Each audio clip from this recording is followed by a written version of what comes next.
Based off famous Southern recipes, our seasonings will add what's been missing to your family's feast. Add it to steak, chicken, shrimp, you name it. Serving up these fixings is going to make you the hero at home. So head on over to CoysSouthernEats.com and order yours today. Come get you some.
And welcome to the Hogville.net Razorback Postgame Show presented by Coys Southern Eats, Arkansas.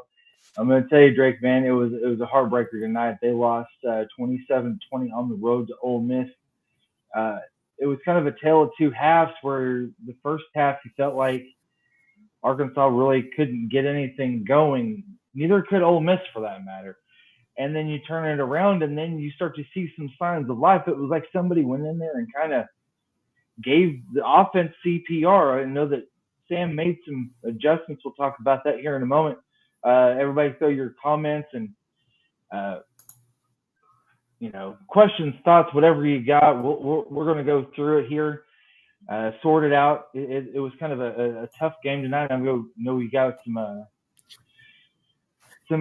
comments already on the side there. So, Drake, my man, your take. Yeah, kind of like what you said, the kind of like what you said, it really was, two different halves. We had the first touchdown off the first drive, which, kind of gets you pumped up. You're thinking, we had a pretty good chance. And, we overall, the offense kind of sputtered out, most of the rest of the first half. But that second half, it turned out to be, a really much more competitive game from both sides, both teams, and really both sides of the ball.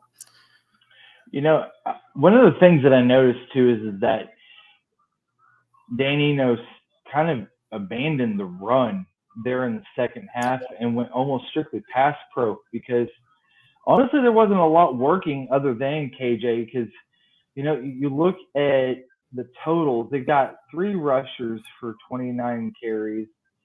Dominion had 4, Sanders had 8, but then you had KJ with 17, and it's a little deceiving because it shows he had 11 yards rushing, but that's also with sacks that are also incorporated into that.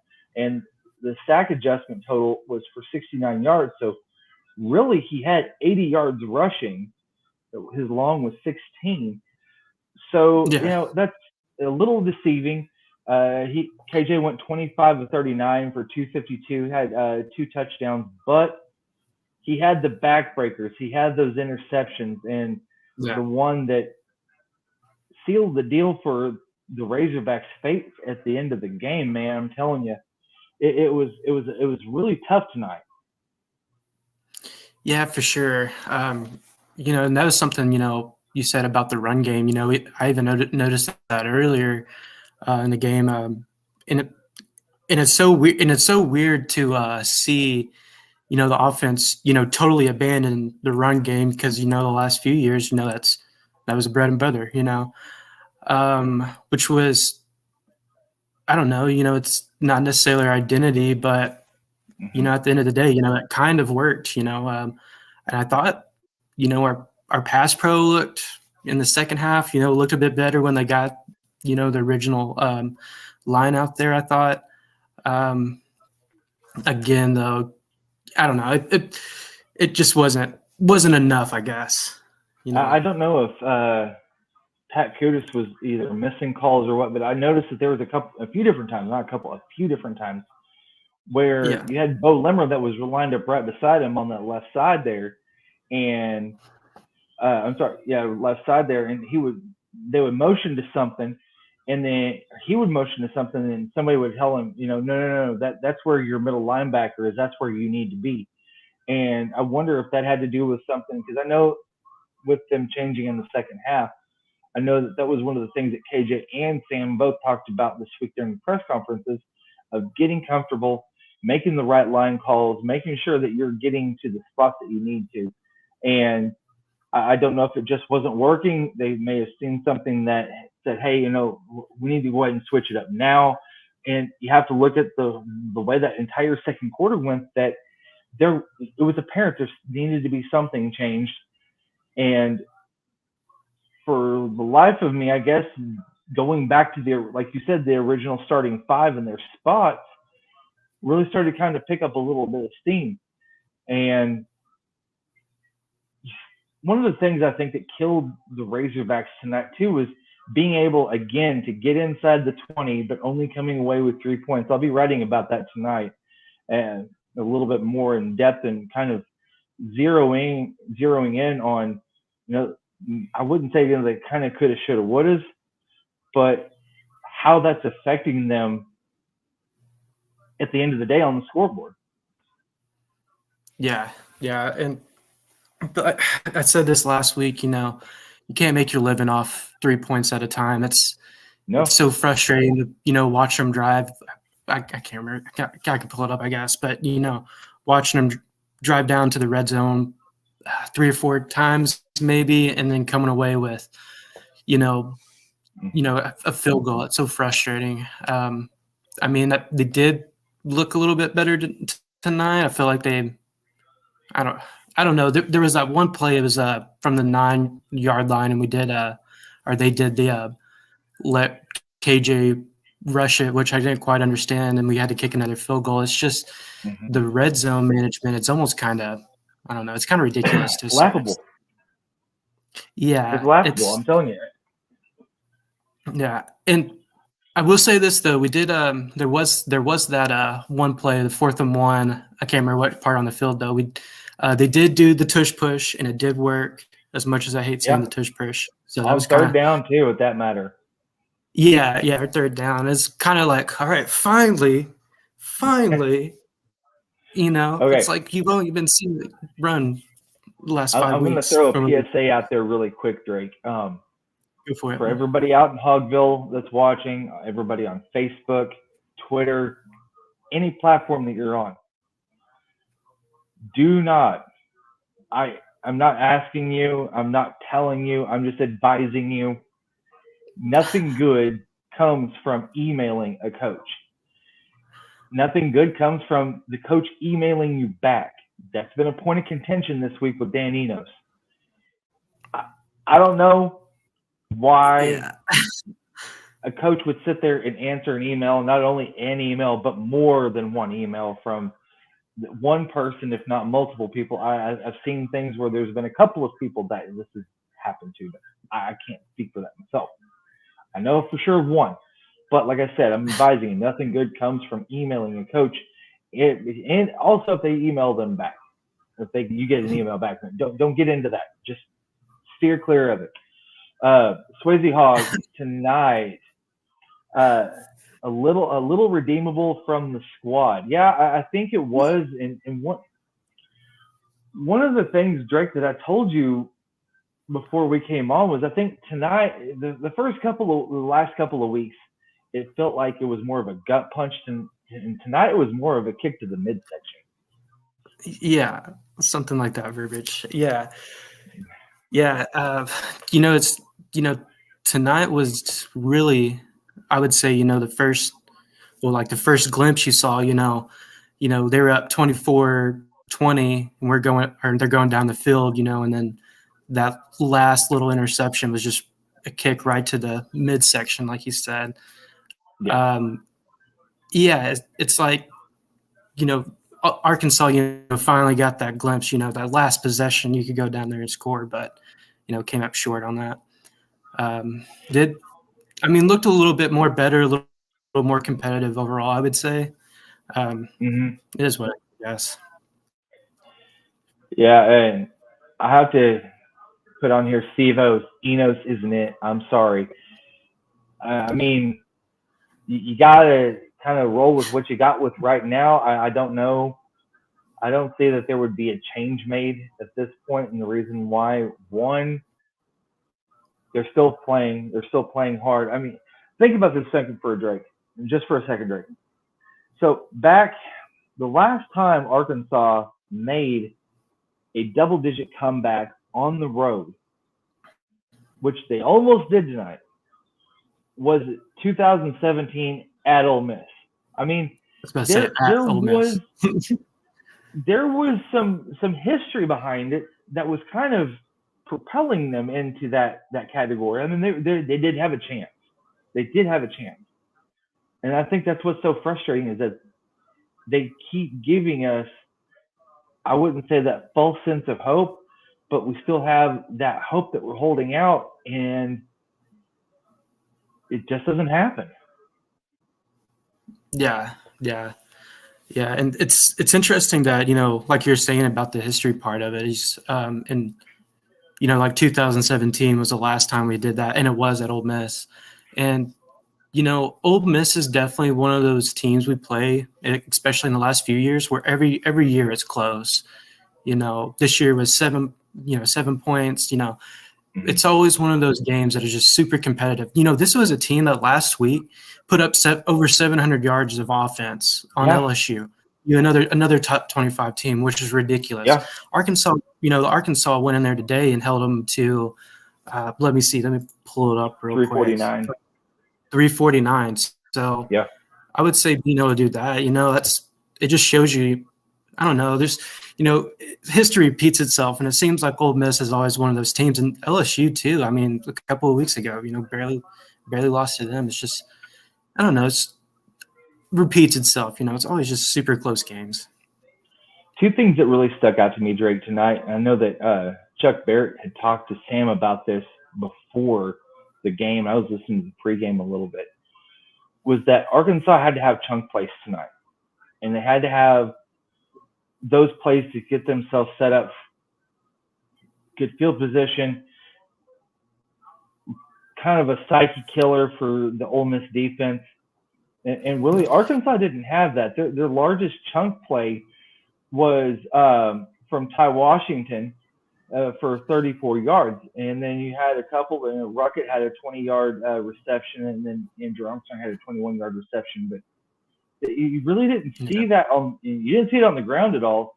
Where Ole Miss did have those chunk plays, Bentley, he had 13 carries for 94 yards. His long was 32.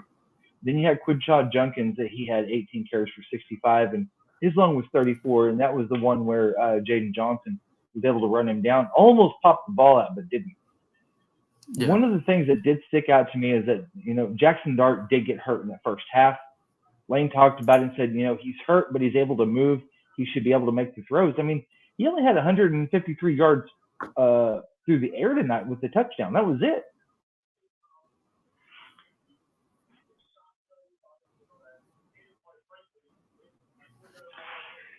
Yeah. Oh, sorry, I got the press conference. That's okay, man. Audio. Sorry about that. You're good. Yeah, sorry about that. But yeah, Ole Miss did have some of those big plays like that. But overall, I think the defense did, look pretty good out there. arguably, one of the best offenses, in all of college football. And I think they did a good job at holding their own and trying their best at preventing those big plays on the Ole Miss side of the ball. And kind of like what you said, with the Arkansas side, I don't know. I guess that's just like our identity right now. It's like we're just going to have to try to rely on getting as many of those little plays and then hopefully get to the red zone and not kick a field goal, Oh my God. That's a killer too. Arkansas in the second half was getting yardage on first down. That's been a real killer for them here. And I hate to say it like this, but it's during this 4-game losing streak. And tonight in the second half, they were getting 4, 5, 6, and sometimes even 8 yards on first down. But like Swayze Hogg put out there, every time he had false start, we had false starts and put us in 3rd and long. Yeah. Every time we were able to make a gain, it was like they kept hitting the reverse card on us and sending us right back to where we came from. And that's really hard. Johnny Jones, I don't know. I'm going to throw this on here. Drake, I want to get your take on this. I want you to look at that. What is your opinion of that comment? I agree to I agree to a certain extent. And I'm not saying you should do this, but if you read Twitter, and don't do this, I think a lot of people recognize that, I don't think KJ Jefferson is the stand tall in the pocket, go read to read, and then back to whatever. If the read's not there, go back. I think to a certain extent, you almost kind of just needed to let him ball out, maybe let him take over control of the offense. I don't know. I don't know exactly. I do kind of agree with Johnny Jones. I don't think he's not good, the right quarterback. I think the scheme is just like maybe not the right scheme for him. Exactly. I think that might be a good and I think that's pretty accurate too. He's an RPO guy. I think it's a good way to look at it too. I think it's not necessarily KJ not being the quarterback, but maybe it's more of the scheme issue there. I don't know. Just the whole dropping back and holding on the ball forever. I don't. Mm-hmm. Well, one, you can't do it. It's not happening because you don't have the upfront blocking. Yeah. So I guess the reason why I'm not as hostile as I was last week is because last week it felt like they didn't want to be there. They didn't want to go after A&M. They didn't care about how that fourth quarter was going to go, and I feel like they kind of mailed it in. And when they mail it in, that pisses me off the most because they're representing the state. They're representing fans of this state. And you don't let somebody down whenever you're in that type of position. No matter how bad it hurts, you keep pushing until the end. Tonight they did, and that's the reason why I'm not as hostile as I was last week. Now, one of the things that I do want to mention, and I got on a Twitter space a few days ago, and I pointed this out, was that when you bring an offensive coordinator in, you don't bring in a coordinator that's going to usually change up everything from A to Z. You're going to have that coordinator fit his scheme to what your team does best.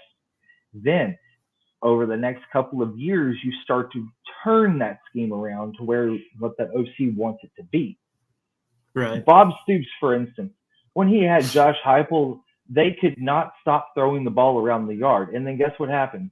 You get Adrian Peterson in a recruiting class, and you go strictly run. Reason why? Because you have one of the best dab-blasted running backs in the country. You have one of the, and this is, I'm not trying to be a homer. I am really saying this, that I think KJ could be one of the best RPO quarterbacks in the league, if not in the nation. But the problem is that Sam and Dan had talked about this and thinking that KJ would be better suited to set him up in the future to be a pass pro style quarterback. helping kind of expand his horizons and gain more tools in his repertoire. But the thing is that you cannot do that to a guy that's been in an RPO system for so stinking long, and especially at the college level, and then ask him to change it all of a sudden. That's something you cannot do, and that's what they've tried to do. And this is the result that you see. Yeah, I think that's a a clear observation. It kind of just goes back to even what Johnny said. The scheme doesn't fit the player. And that was kind of one of my worries. With Dan Enos coming in, was, well, is he going to completely change the offense, or is he going to incorporate, maybe old Kendall Briles schemes, or not necessarily use them, or use some of them maybe, and kind of use those a way to build around KJ and and so on. And I think kind of like what you're saying is we're kind of seeing that it's a total flip of offense. Here's the thing: was with Kendall Briles when he was here. He went through Felipe Franks. He also went through KJ Jefferson. Those are not the same quarterbacks. They're kind of the same. They're a similar style, but not the same. So right. KB went. And I'm not advocating to bring KB back. No, that guy was gone. He wanted to walk out. That was it. Moving on. Good riddance. Get you out of here. But when he was here, he was able to formulate a plan that fit the personnel that he had, not have the personnel fit to the plan he has. And I think that's where, you're trying to fit that square peg into a round hole. I know there are analogies and stuff, but I mean, I feel like they're essential at this point, because what I saw tonight was a offensive line in the first half that was basically running a catch-22. This was just like the last three games, where offensive line was asked to strain a little bit more instead of actually getting their hands out in front, like I've talked to Greg Thomas about. They were letting the guys fall into him and the offensive lineman, and then tried to play handsy with them, which will never work because your pad level's way too high, right, which needs to be lower. So then you have a guy that's getting into the center of you, then it's pushing you back. Well, then that speeds up KJ's throws. Well, now if you have developing wide receiver routes that are 10 to 15 yards and also beyond and also short, those things are done in layers, so that way it gives the quarterback the time to read each 1, 2, 3, and then your safety valve at 4. He didn't have enough time to get through 1, 2, and 3. He's trying to get to 1 and 2, and then he's looking at his valve. He's not even looking at 3. So then now that speeds that up. Now these guys, if he has to get rid of it really quick, these guys don't have the route completely matured, and they can't get separation. That's the other part of it too. So now everything is a ball of wax. It's a hand-in-hand type thing, and that's where you saw the first half was the same as BYU. It was the same as LSU to a certain extent. And sure as hell was just like last week against A&M. Right. Second half, they switched some things up. They said, okay, this is what we're going to do. Sit and pass pro. Make sure that you guys are getting your chips correct. Make sure that your line calls are right. Rocket Sanders, I swear to God, I love the guy to death, but he is not a pass blocking running back. He is just not. It's just one of those things where he's good to maybe chip, but he is definitely not good enough. As far as pass blocking, it's not his thing, where he sits back there and can take a guy on, a linebacker or a stunning linebacker or a twisting defensive lineman. It just doesn't work because he just doesn't have that. And I'm going to tell you, man, they started to kind of figure it out a little bit, but it still wasn't enough tonight. Yeah, and when I first, heard about, they're going to change the line around, and and they, put out what they're going to do. To me, it was almost like, it's like, reaching. Yeah, and like that, but and then also, you hear, last week, I can't remember if it was the A&M or the LSU game, but KJ and Coach Pittman were talking about people got to be making the right reads, getting the reads, making sure they're getting the right this and that. That was last week. Yeah, hell, I think you probably could have extrapolated that to the last four games now. And that's fair. Yeah. Yeah.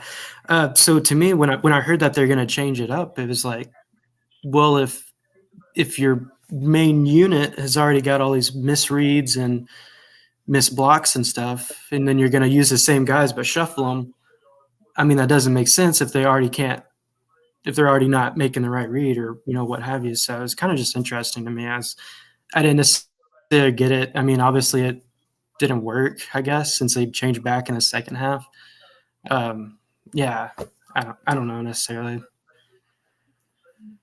Yeah, so Lavelle Hill here said, just sad y'all are still trying to blame Enos when KJ is our problem and will be our problem. Enos didn't throw interceptions today, but we still blame everyone except KJ. Kind of pathetic at this point. Now, I'm going to just put this out there that first off, you're right. KJ was the one who threw those interceptions. But at the same time, it's the coach's responsibility to put the guys in the right situations to make the right reads, to make the right choices, to make the right throws, protections, so on and so forth. It's a hand-in-hand thing. It's a 50-50. It really is. And whenever it comes to blame,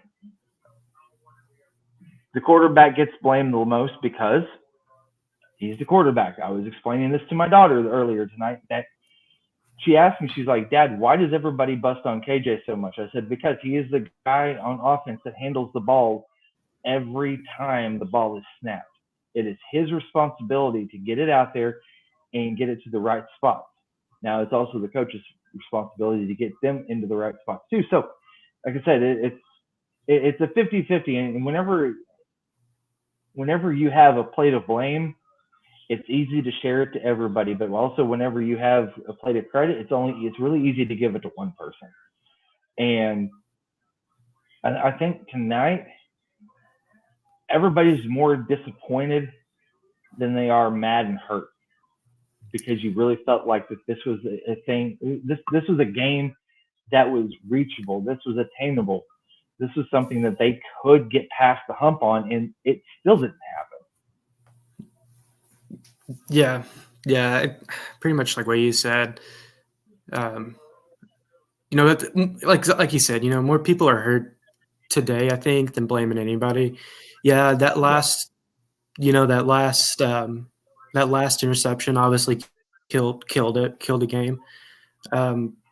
But also, to a certain extent, I can't really say it because offense didn't hold up their part. It's a team effort, Yeah. It's I'm not going to sit here and blame every single thing on Dan Enos, because honestly, I don't think every single bit is the easy play to do. It's the easy play.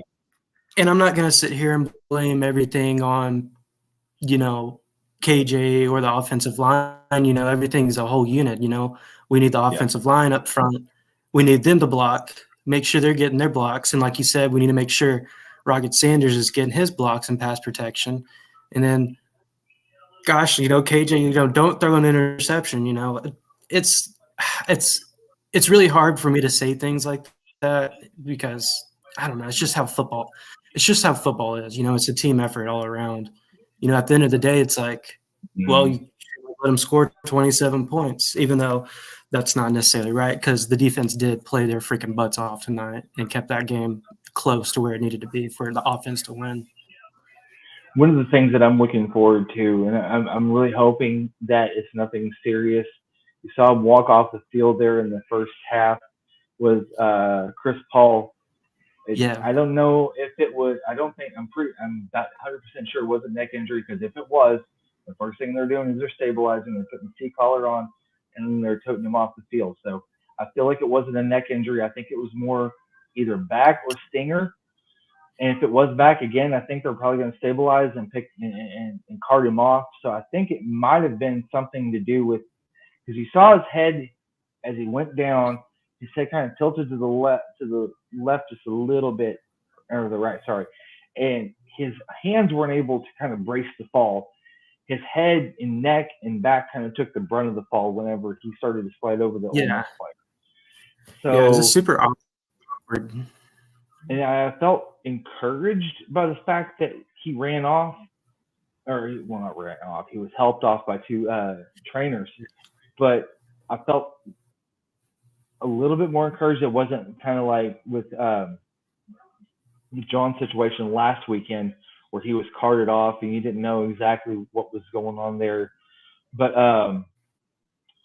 so yeah, that's one of the things that I'm looking forward to hearing. Hopefully, some good news on Chris Paul after the game. I'm hoping that Sam can give us a little bit of an update on that. One of the things that I did notice too is we saw a little bit more of Antonio Gray tonight. That was a nice thing to see. You saw him flash against Kent State, getting that pick six, and you didn't see Nudie McLaughlin tonight just because he's still in concussion protocol. Right. So you have top linebacker go down in the first half. You didn't have one of, if not your top cornerback, and then you still hold Ole Miss to 349 yards of offense. I'm going to tell you what, man. T. Will and Coach Wood, man, they got something working on the defensive side. Yeah, dude. Like I said, I mean, even all the games they've played in so far this year, they've all looked really good. I really like Coach Williams and Coach Woodson. I don't know what they're doing, dude, but they're doing something great. All around, I think the defense, every position looked really good tonight. Our defensive line, I thought, looked really well. I didn't feel like they needed much help up there. I felt like they were back there quite a bit, or at least causing enough disruption to string out the play, or make sure backers or safeties can come up and whatever, get the hits or whatever. I think overall the defense, I think they're a really good unit. I think they are one of the better defenses in college. But again, if you don't have an offense that can't score a touchdown and you just kick field goals all game, it's hard to. Yeah. Yeah. So let's look at this for just a second, because you knew that Lane was going to try to speed it up, which he wasn't really able to tonight just because of the injury that Jackson Dart looked like he was kind of dealing with from the first half. But one of the things that I noticed is that red zone offense, Arkansas was 3 of 3, and Ole Miss was 5 of 5. That's something that I'm telling you that's something that's a big thing. But again, you still go back to the field goals. Ole Miss also on third down was 4 of 14. Yeah. And they did go for it 3 different times and was successful twice.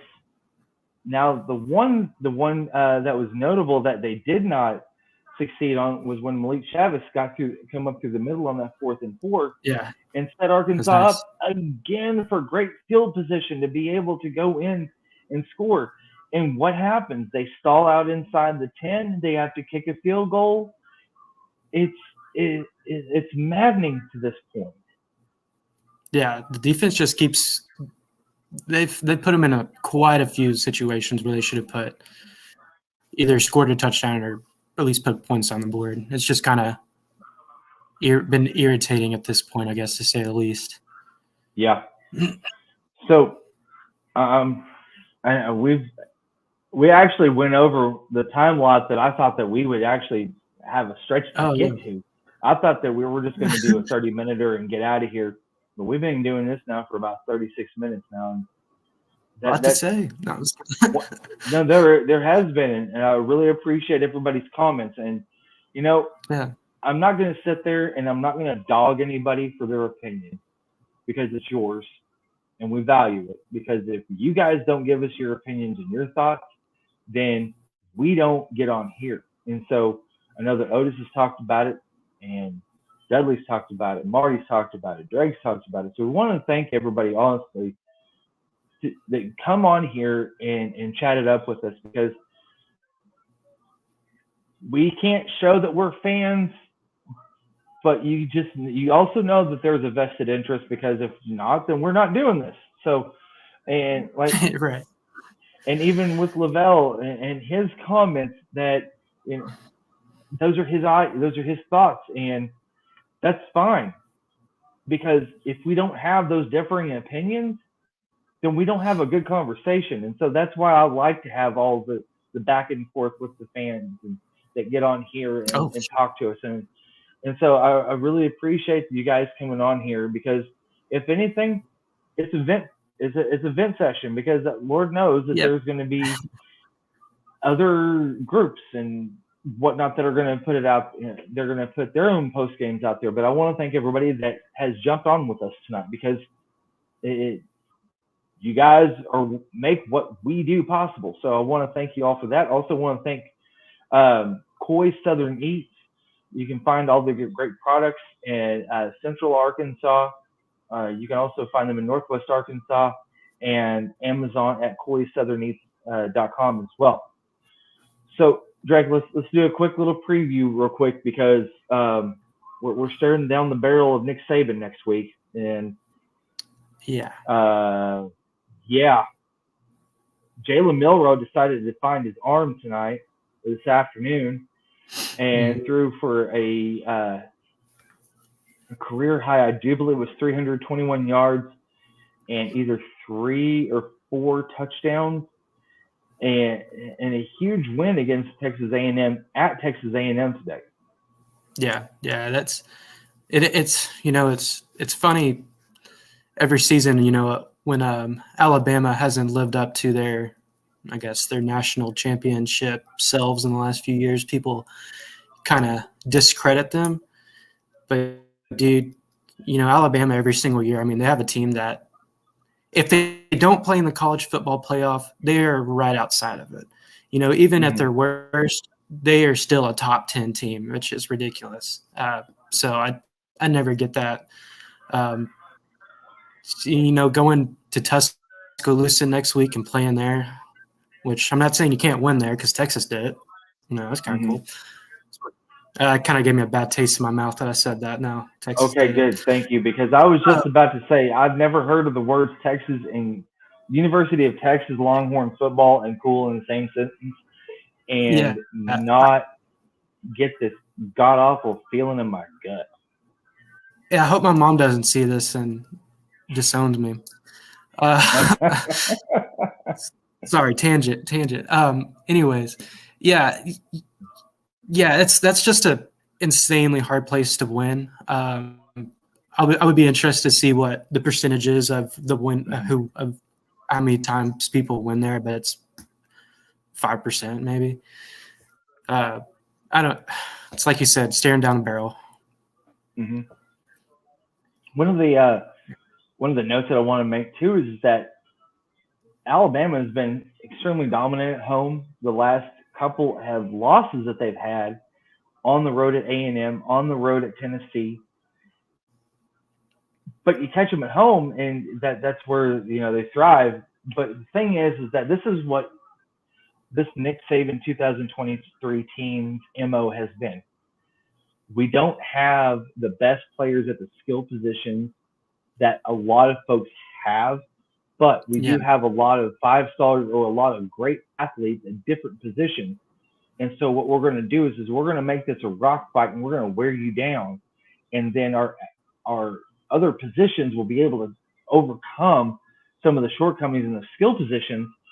And then that's whenever you start to see Alabama make those gains in the late third quarter, early fourth quarter, and kind of, put the game out of reach. But that's something that Arkansas is going to have to really contend with next week, is being able to play for a full 4 quarters, which we finally saw tonight. Well, I wouldn't say tonight, because the first half was kind of a clunker, but you felt encouraged by some of the life that they were showing, minus the penalties. Again, 10 penalties for, I do believe it was for 70 yards. Killer. It's killer right there. And gave up 5 sacks and 9 tackles for loss. Yeah. you can't overcome that, especially on the road, and then carrying that over to Alabama next week. That's one of the things that I would think that Sam and his club is going to try to clean up, because you can't shoot yourself in the foot because Alabama plays too sound of football to, for a team like Arkansas to be able to overcome any obstacle for that matter. Yeah. Yeah. It comes back down to, like you said, this might not be like the Alabama team that everybody's used to, but they have literally 5 stars, a couple of deep at every single position. So they just have tons of athletes. And like you said, they wear people down. And, I don't necessarily believe Arkansas has that same, I don't think they're equipped the same as they are. And, man, I really like how you said that's how Alabama's been so good this year, just wearing people out. When you have the same, literally the same dude, to play the same position, you have guys staying pretty fresh, I would think, for the most part. And then, of course, offensive line does have holes. Their offensive line does have holes. One of the things that I noticed today, I watched most of that A&M game, was that they not only do they give they had a lot of flags today, but the thing is that there were some stupid plays on their part. Right. And that's one of those things that Arkansas might be able to take advantage of if they play a clean game like Sam talks about. Again, you got to let them make the stupid mistakes so that way that Arkansas might be able to take that on. So, I don't know, man. That's something that we'll have to see Thursday whenever Otis puts out his weekly picks. You'll see mine, Drake's, Dudley's, John's, Otis's. You guys can read that. Tomorrow at 7 p.m., I've got Drew DeArmond from 97.7 ESPN, Huntsville, Alabama, from Tennessee Valley, coming on. Host of Talking Ball, covers Alabama football. Extremely knowledgeable guy. I've talked to him quite a few times before. Met him in SEC Media Days 2 years ago, and I guarantee you guys will enjoy the conversation that him and I are going to have. Going to be to the level of whenever I had Connor O'Gara on this week. Week before that had Olin Buchanan. I got a couple of other guests that I've got lined up too. So this week I've got Drew DeArmond. Again, 7 o'clock tomorrow night. And then I'm waiting on the time, but I'll have former Ole Miss and Duke football coach David Cutcliffe on October 15th. So guys, be sure to check out those interviews as well. So we'll have a great time. So Drake, it's been fun. It's been real, but it hasn't been real fun, my man. No. Yeah, it's been fun, I guess. So for Drake Pretty and myself, Jason Pattyson, I want to thank you guys for jumping on with us today on the Hogsville.net Razorback Postgame Show presented by Coy Southern Eats. Y'all have a great night. Yeah, thanks, guys.